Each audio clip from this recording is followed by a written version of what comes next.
going to start having towns that may or may not have representation. Sure.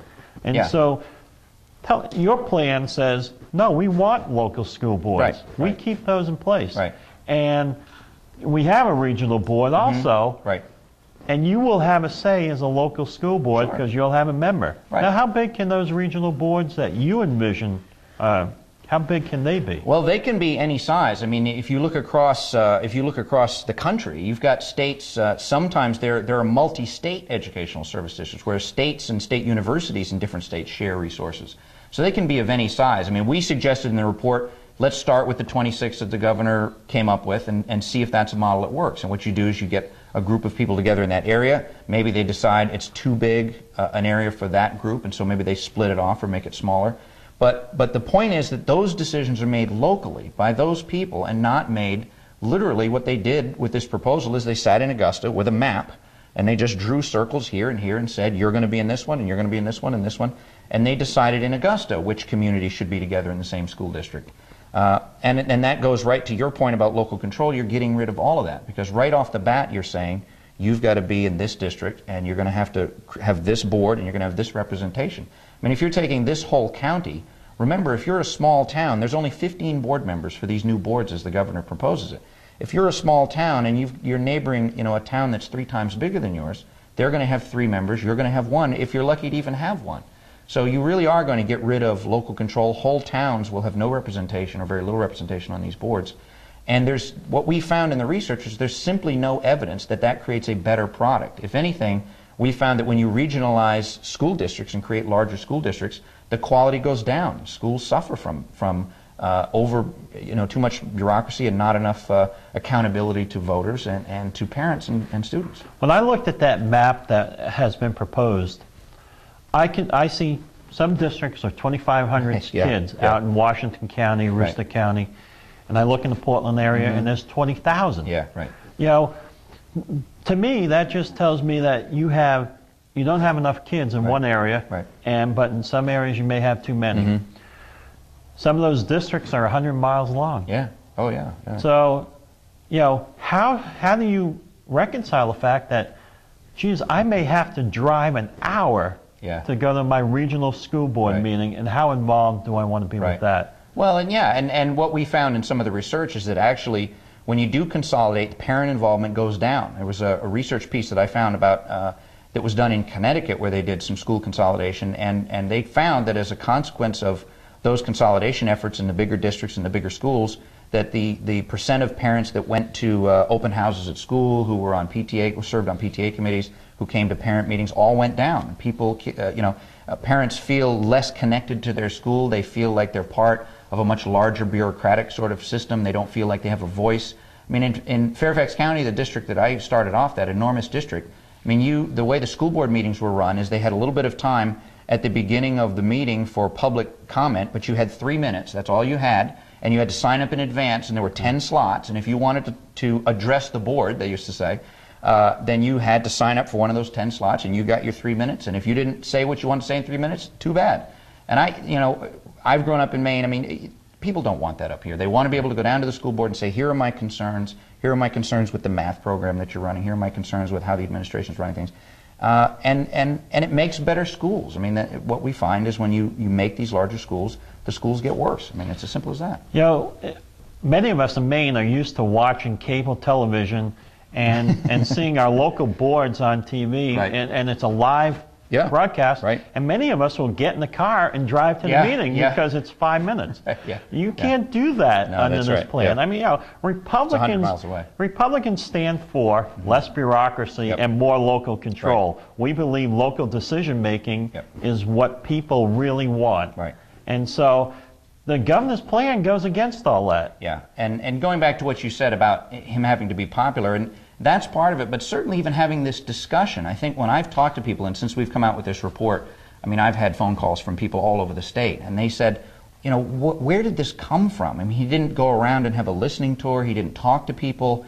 He didn't go out and come to my school board and talk to me or have his staff come out. I mean, this really came completely out of left field. Now, of course, he's going around the state and getting an earful from everyone.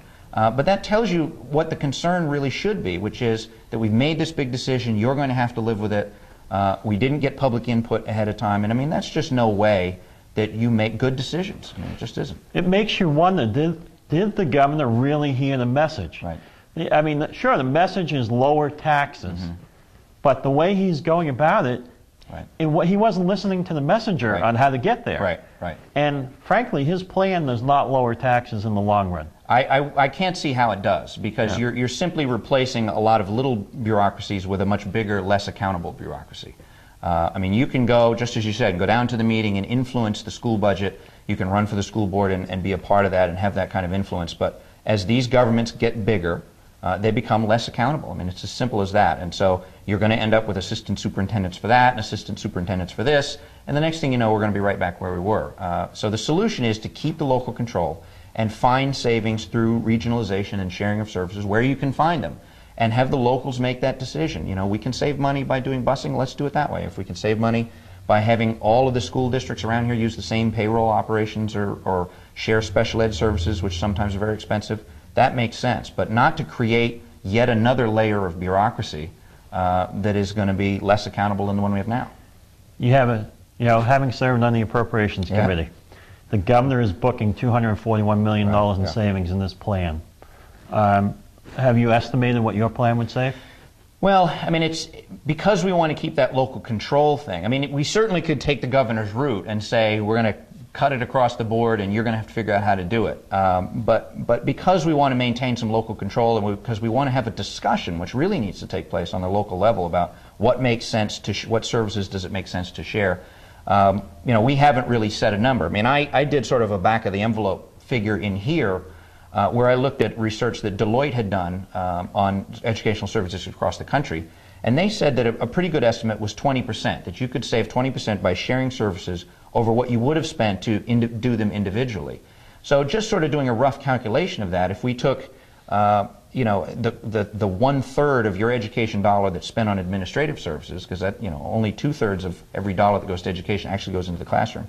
If you take that third and you get a 20% savings on say a quarter of it, I mean you can rack up some pretty good money.